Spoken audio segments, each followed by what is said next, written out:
Hello students, मैं हितेश वर्मा आप सभी का साइंस एनालिसिस पर स्वागत करता हूं। देखिए, आज की यह वीडियो उन सभी स्टूडेंट्स के लिए वेरी मोस्ट इंपॉर्टेंट होने वाली है जो 2023 में हैं और इस बार क्लास 10 का एग्ज़ाम देने वाले हैं। ठीक है, मतलब कि आप लोग क्लास 10 में हो और 2023 का एग्ज़ाम देने वाले हो। तो देखिए, मैथ के ये प्रश्न आपके लिए सबसे ज़्यादा महत्वपूर्ण है क्योंकि ये प्रश्न आपके बोर्ड एग्जाम में बार बार पूछे जाते हैं। हम उन्हीं प्रश्नों के बारे में डिस्कस कर रहे हैं जो कि बोर्ड एग्जाम के लिए सबसे ज़्यादा महत्वपूर्ण है। ठीक है, देखिए महत्वपूर्ण प्रश्न वही होते हैं जो बोर्ड एग्जाम में बार बार पूछे जाते हैं। ठीक है, तो देखिए ये वो प्रश्न है ना जो बोर्ड एग्जाम में काफ़ी बार पूछे गए हैं और इस बार यानी कि 2023 में भी सबसे ज़्यादा पूछे जाने की इनकी ही संभावना है। ठीक है, तो देखिए आपको कुछ नहीं करना, आपको इन प्रश्नों को नोट कर लेना है कहीं पर भी और इन प्रश्नों को आपको डेली वीक में आपको लगाना है जिससे कि आपको ये प्रश्न अच्छे से इनका कंसेप्ट क्लियर हो जाए और ये प्रश्न आप लोग आसानी से 5 या 6 मिनट में लगा लो क्योंकि 6 नंबर के प्रश्न आते हैं और 6 नंबर वाले जो भी प्रश्न आते हैं बोर्ड एग्जाम के लिए निर्धारित होते हैं, मतलब कि ये एकदम निर्धारित होते हैं कि यही आने वाले हैं। ठीक है, तो देखिए सबसे पहले आप लोगों के लिए मैं लघु उत्तरीय यानी कि विस्तृत उत्तरीय और लघु उत्तरीय प्रश्नों को मैं बता रहा हूं। ठीक है स्टूडेंट्स, तो 6 नंबर वाले प्रश्न जितने भी है ना उन सभी की मैं प्लेलिस्ट बनवा दूंगा, उन सभी इंपॉर्टेंट क्वेश्चन की, जिससे कि आप लोगों को सारे क्वेश्चन एक जगह मिल जाएं। ठीक है स्टूडेंट्स, जितने भी स्टूडेंट्स चैनल पर नए आए हो सब्सक्राइब कर लेना, बेल नोटिफिकेशन को भी ऑन कर लेना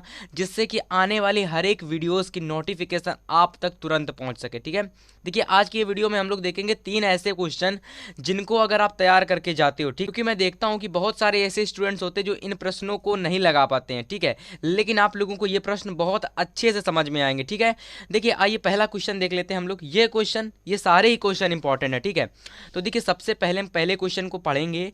लिखा हुआ है कि यदि -5 द्विघात समीकरण 2x² प्लस px -15 बराबर 0 का एक मूल है। ठीक है, देखिए मूल क्या होता है, सबसे पहले आपको मूल शब्द जानना जरूरी होगा कि आखिर में मूल क्या होता है। ठीक है, तो देखिए कोई भी अगर द्विघात समीकरण है ना तो उसके जो भी x की जो भी मान निकलेंगे, जो भी x की वैल्यू निकलेगी उसको हम लोग मूल कहते हैं। ठीक है, अब मूल जो होते हैं ज़्यादा से ज़्यादा 2 निकल सकते हैं और कम से कम 1 निकल सकता है। ठीक है, ये आप लोग ऊपरी ऊपरी जान सकते हो। ठीक है, अब यहाँ क्या कह रहा, प्रश्न को ध्यान से समझना। ये प्रश्न है छोटा लेकिन ये प्रश्न समझ में नहीं आता है जब आप लोग इसको पहली बार एग्जाम में देखोगे ना तो ये प्रश्न आपके ऊपर से निकल जाएगा। भले ही आपने द्विघात समीकरण के जितने प्रश्नों की प्रैक्टिस की हुई है, लेकिन अगर आपने ये प्रश्न एग्जाम में आ गया और अगर आप पढ़कर नहीं गए हैं तो इसे आप नहीं लगा पाएंगे। ठीक है, और अगर आप बहुत ज़्यादा इंटेलिजेंट हैं, दिमाग लगाएंगे तो उसमें समय इन्वेस्ट होगा, फिर जाकर लगेगा ये सवाल। ठीक है, जिससे कि आप लोगों को ये सवाल लगाने में तकलीफ ना हो, तो इसे आप ध्यान से समझिए एकदम। देखिए यदि -5 द्विघात समीकरण 2x² प्लस px है, ये px -15 बराबर 0 का एक मूल है। तो देखिए इसका मतलब क्या है, यानी कि जो द्विघात समीकरण 2x² प्लस का px -15 बराबर 0 यानी ये द्विघात समीकरण एक दे रखा है, उसके एक यानी कि उसका एक मूल यानी कि x बराबर 1 माइनस का 15 दे रखा है। ठीक है, एक हमको वैल्यू दे रखी है। अब देखिए इसके बाद क्या कह रहा है कि और एक द्विघात समीकरण आपका ये दे रखा है। देखिए इसमें 2 द्विघात समीकरण दे रखे हैं, एक तो ये दे रखा है और दूसरा ये दे रखा है।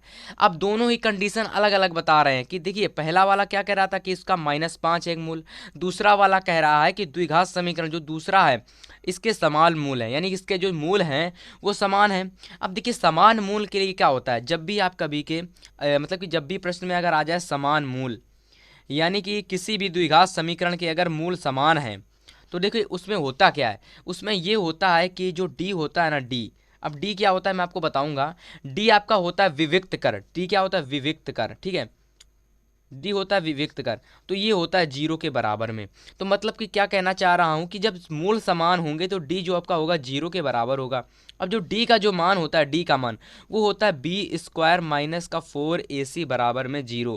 तो स्टूडेंट्स ये दे रखा है इस द्विघात समीकरण में, मतलब कि क्या कह रहा है द्विघात समीकरण, यह कह रहा है दूसरा वाला कि जो ये द्विघात समीकरण दे रखा है इसमें क्या है कि जो इसके मूल हैं x जो निकलेगा वो समान निकलेंगे और ऐसी कंडीशन में जो आपके विविक्त कर होता है वो 0 के बराबर होता है। अब देखिए इसके बाद क्या कह रहा है, k का मान ज्ञात कीजिए। आइए इस प्रश्न को हम लोग अच्छी तरीके से हल करते हैं। इसको मैं थोड़ा सा साइड में कर देता हूं जिससे कि आपको अच्छे से समझ में आए। ठीक है, तो देखिए सबसे पहले इस प्रश्न को करने के लिए आप लोग थोड़ा हल डाल लीजिएगा, हल।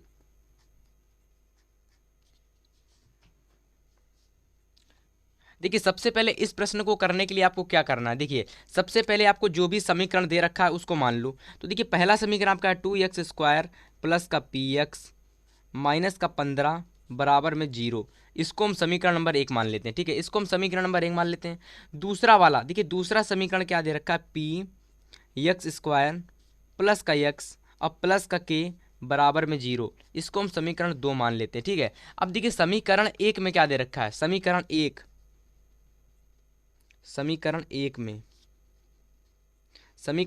में क्या दे रखा है, समीकरण 1 में ये बता रहा है कि भाई इसका मूल जो है ना 1 माइनस का 5 है, यानी कि x बराबर माइनस का 5 है, ठीक है। यानी x का मान माइनस का 5 दे रखा है, यानी कि पहले समीकरण में x का मान हमको पता है, यानी एक मूल पता है, यानी कि एक मूल हमें पता है। तो देखिए इसका मान जब हम लोग पहले समीकरण में रखेंगे तो देखिए x का मान पहले समीकरण में रखिएगा आप लोग, पहले समीकरण फर्स्ट समीकरण क्या, 2x स्क्वायर प्लस का 5x माइनस का 15 बराबर में 0। देखिएगा यहाँ से ध्यान से समझना, यहाँ से हम लोग p का मान ज्ञात करेंगे, ठीक है। p का मान ज्ञात करेंगे, कैसे ज्ञात होगा, जब हम लोग इस पूरे समीकरण में माइनस का 5 रखेंगे, माइनस का 5 हम लोग x की जगह पर रखेंगे, तो देखिएगा ये हो जाएगा आपका p की जगह माइनस का 5 नहीं, p की जगह नहीं, x की जगह माइनस का 5 रखिएगा, माइनस का 15 बराबर में 0।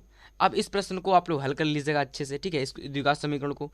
तो देखिए यहाँ 2 इंटू माइनस 5 इंटू माइनस 5, अब देखिएगा प्लस लगेगा, 5 into minus 5 as it is रहने वाला, माइनस का 15 बराबर में 0, ठीक है। एक एक चीज़ समझाएंगे आपको जिससे कि आपको हर एक कंसेप्ट समझ में आए। देखिए ये माइनस का 5 ये माइनस का 5 जुड़कर प्लस का 25 बनाएंगे, यानी 5 50 के 25, माइनस हट जाएगा क्योंकि माइनस माइनस प्लस होता है, ठीक है।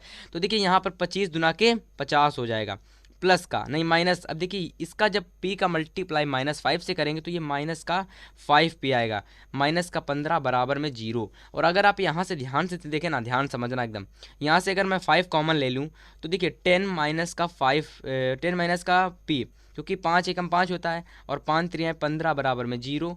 तो देखिए यहाँ से अगर आप ये 5 को उधर भेज दो कि 0 के बराबर हो जाएगा, 0 हो जाएगा। तो देखिए 10p माइनस का p माइनस का 3 इज इक्वल टू 0। और अगर 10 में हम लोग 3 माइनस करेंगे तो ये 7 माइनस का p बराबर में 0। और अगर यहाँ से आप p का मान निकालेंगे तो ये 7 निकल कर आएगा। कितना निकल कर आएगा, 7। तो देखिए इस p के मान को हम लोग क्या करेंगे, अभी जो हम लोगों ने दूसरी समीकरण बनाई थी ना इसमें रखेंगे, ठीक है, इसी में हम लोग इसका p का मान रखेंगे। देखिए यहाँ पर p दे रखा है, ठीक है, तो मतलब कि पहले समीकरण से जो हमने p का मान निकाला है वो हम दूसरे समीकरण में पुट करेंगे। अब देखिए यहाँ ध्यान से समझेंगे एकदम, समीकरण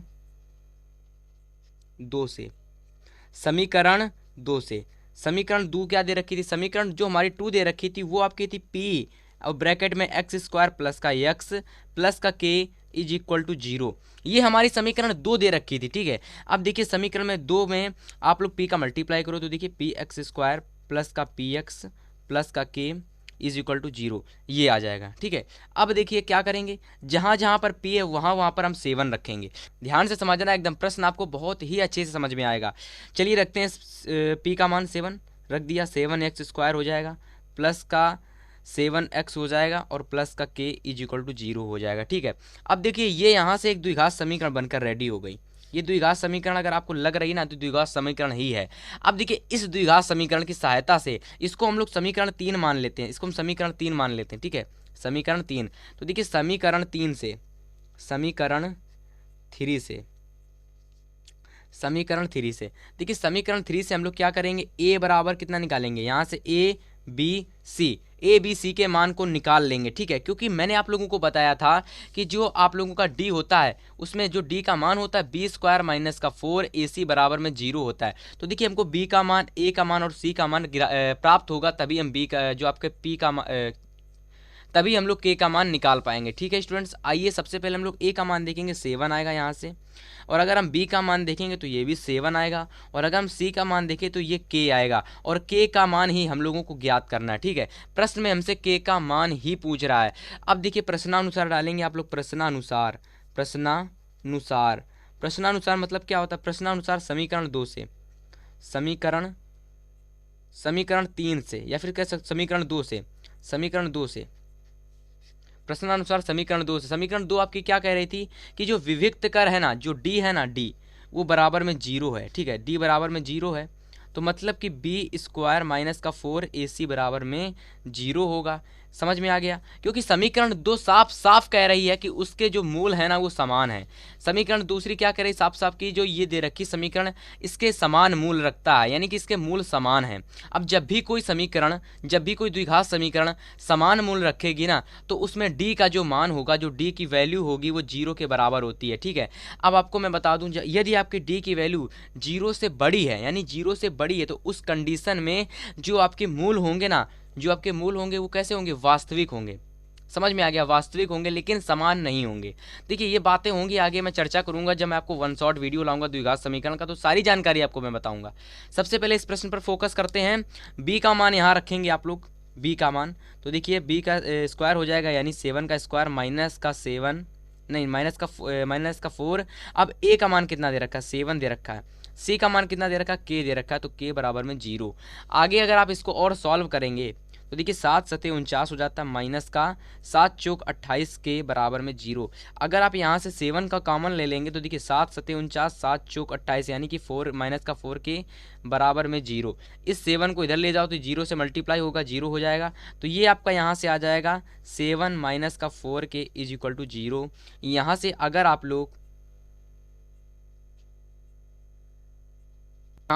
लोग के का मान निकालोगे ना, तो देखिए बहुत आसान है, माइनस का 4 के इज इक्वल टू माइनस का 7 हो जाएगा। ये उधर जाएगा, माइनस का हो जाएगा, माइनस से माइनस कैंसिल हो जाएगा।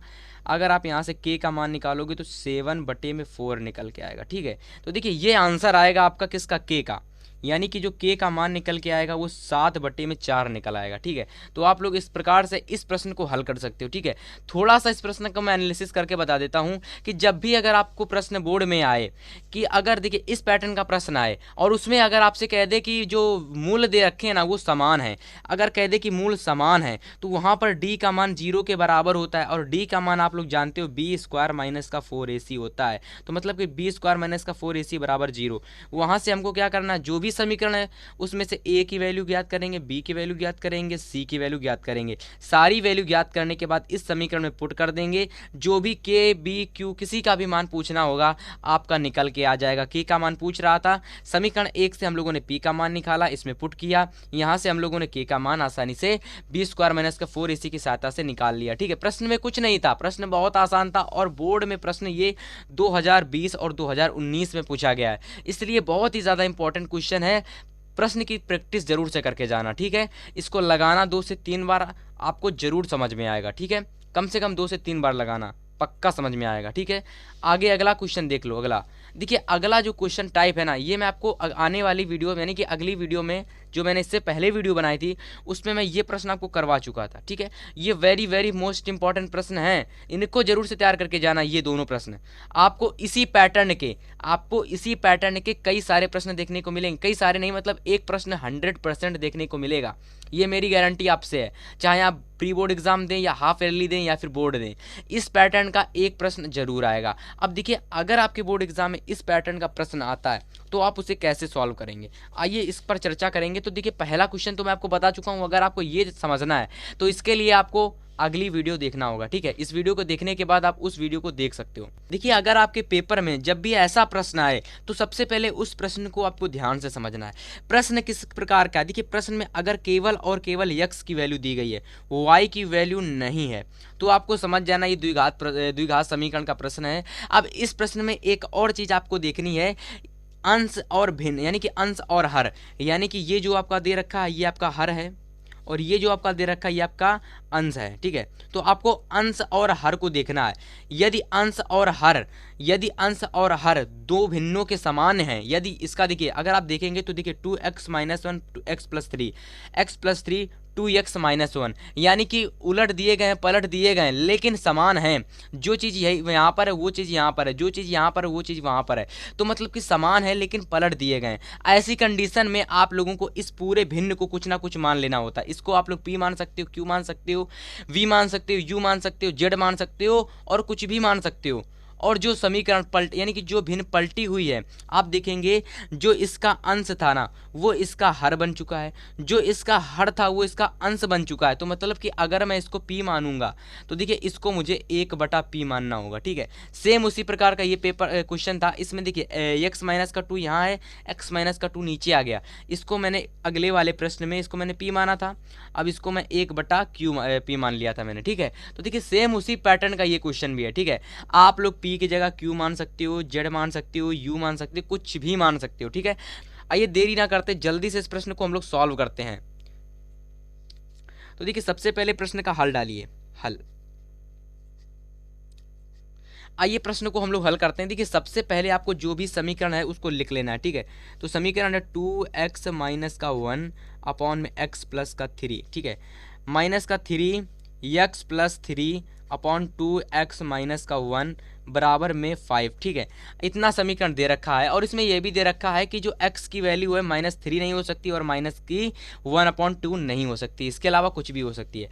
अब देखिए सिंपल से मैंने आपको जैसा बताया प्रश्न को आपको वैसा सॉल्व करना है। यहाँ लिखेंगे माना 2x माइनस का 1 अपॉन x प्लस का 3 बराबर में p, इसको मान लेते हैं, ठीक है। तो इसको हम समीकरण नंबर 1 मान लेते हैं। इसके अलावा आप लोग दूसरी समीकरण देख लो। दूसरी समीकरण ये जो दे रखी दूसरी भिन्न, इससे हम लोग निकालेंगे x प्लस का 3 अपॉन में 2x माइनस का 1 बराबर में 1/p। देखिए प्रश्न का अगर आपने ध्यान से समझा तो आपको हर एक चीज़ समझ में आएगी। इसको मैंने p मान लिया, इस समीकरण को, यानी कि इस भिन्न को मैंने p मान लिया और इस भिन्न को मैंने 1/p मान लिया, ठीक है, समझ में आ गया। अब देखिए अब जो हमारी यहाँ से नई समीकरण बनेगी ना वो कुछ इस प्रकार की होगी, 2p माइनस का 3 1/p इज इक्वल टू 5, इस प्रकार की समीकरण बनेगी। अब देखिए आगे इसको और सॉल्व करेंगे तो देखिएगा बहुत आसान है प्रश्न ये। 2p माइनस का 3p अपॉन यानी कि 3/p is equal to 5, p यहाँ से हम कॉमन ले लेंगे तो देखिएगा p का इस यहाँ से मल्टीप्लाई होगा, 2p स्क्वायर हो जाएगा माइनस का 3 बराबर में p, ठीक है। अगर मैं इसको इधर भेज दूंगा तो देखिएगा 2p स्क्वायर माइनस का 3 और ये 5p हो जाएगा, ठीक है। और अगर मैं इस 5p को इधर ले आऊँगा तो देखिए 2p स्क्वायर माइनस का 5p माइनस का 3 इज इक्वल टू 0। अब अगर आप ध्यान से देखेंगे ना प्रश्न को ध्यान से, तो ये जो आपकी एक बनकर रेडी हुई ना, ये आपका एक द्विघात समीकरण है। ये क्या है? द्विघात समीकरण। ये आपकी एक द्विघात समीकरण बनकर रेडी हो गई। अब देखिए द्विघात समीकरण को मैंने आपको सॉल्व करके करना बताया था, अगर आपने ध्यान से समझा है तो मैंने आपको सॉल्व करना बताया था। आइए सबसे पहले अगर आपको नहीं होता तो इसे ही देख लो, 2p स्क्वायर माइनस का 5p माइनस का 3 इज इक्वल टू 0। तो देखिए सबसे पहले द्विघात समीकरण को सॉल्व जब करते हैं तो देखिए ये जो माइनस का 3 है इसकी जगह कुछ भी अगर वैल्यू दे रखी है उसका मल्टीप्लाई हम लोग जो p स्क्वायर वाली वैल्यू होती है उससे कराते हैं, यानी 2 से कराएंगे। तो देखिए माइनस का 3 इंटू 2 ये हो जाएगा, आपका माइनस लगा हुआ है इसलिए माइनस का 6 हो जाएगा। अगर ये प्लस का होता तो ये प्लस का 6 आता, ठीक है। अब देखिए गुणा यानी कि ऐसा गुणा या भाग करें कि यहाँ पर 6 आए और जोड़ें और घटाएं तो 5 आए। तो देखिए मैंने बहुत आसान आपको, देखिए सबसे पहले ध्यान समझना, -6 और +1 अगर हम करेंगे तो ये आपका माइनस का 5 आएगा, और अगर हम माइनस का 6 इंटू 1 करेंगे तो ये आपका माइनस का 6 आ जाएगा, ठीक है। आपको पता है कि माइनस का 2 ये कितना आ रहा है, माइनस का 6 आ रहा है, माइनस का 6 भी आ गया और यहाँ पर माइनस का 5 भी आ गया। तो देखिए सबसे पहले आपको क्या करना है, यहाँ पर हम लोगों को लिखना है 2p स्क्वायर माइनस का 6p प्लस का 1p माइनस का 3 इज इक्वल टू 0। यहाँ पर आप लोग देखेंगे तो देखिए यहाँ से हम लोग निकालेंगे 2p माइनस का कॉमन। 2p निकालने के बाद देखिएगा यहाँ से अगर आप 2p निकालेंगे तो p माइनस का 3 निकलेगा, ठीक है। तो यहाँ से आपका p से p कैंसिल हो जाएगा, यहाँ से आपका क्या बचेगा, यहाँ से -3 बचेगा।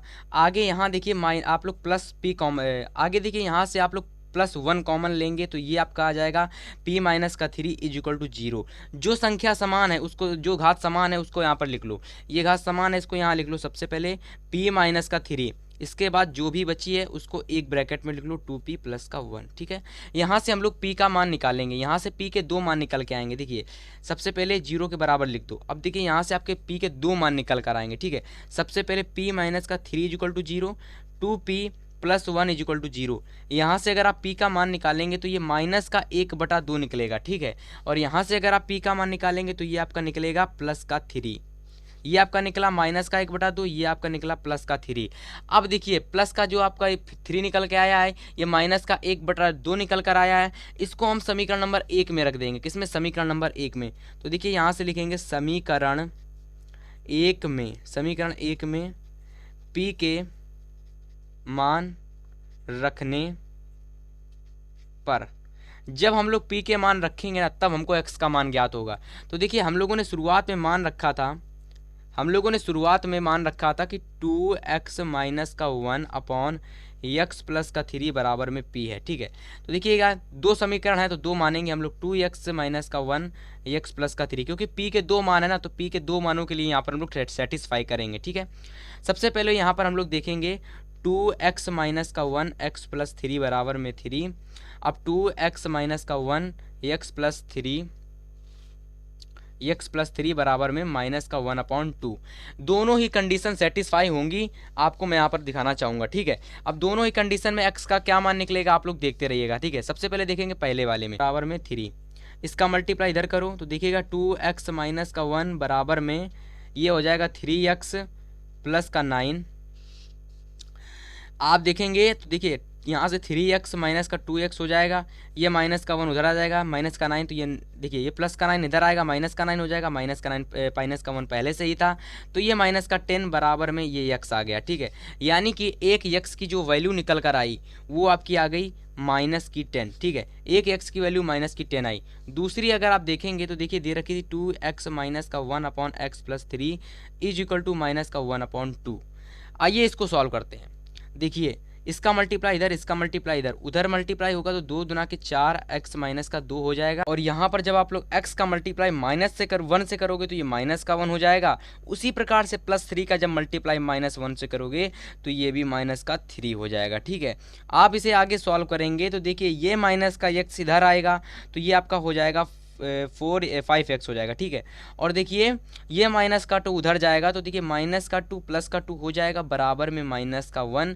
अब ये 5x बराबर माइनस का 1, x का मान अगर आप यहाँ से निकालेंगे तो माइनस का 1/5 यानी कि माइनस का 1/5 निकल कर आएगा। ठीक है, अब आप लोगों को क्या करना है, आप लोग सोच रहे होंगे क्या x के दो मान निकल कर आएंगे? जी हाँ बिल्कुल, x के यहाँ से जो मान निकल के आएंगे आप लिखेंगे इस प्रकार से लास्ट में, अतः x बराबर माइनस का 10 और आपका माइनस का 1/5 निकल के आएगा। ठीक है, ये आपका होगा फाइनली आंसर।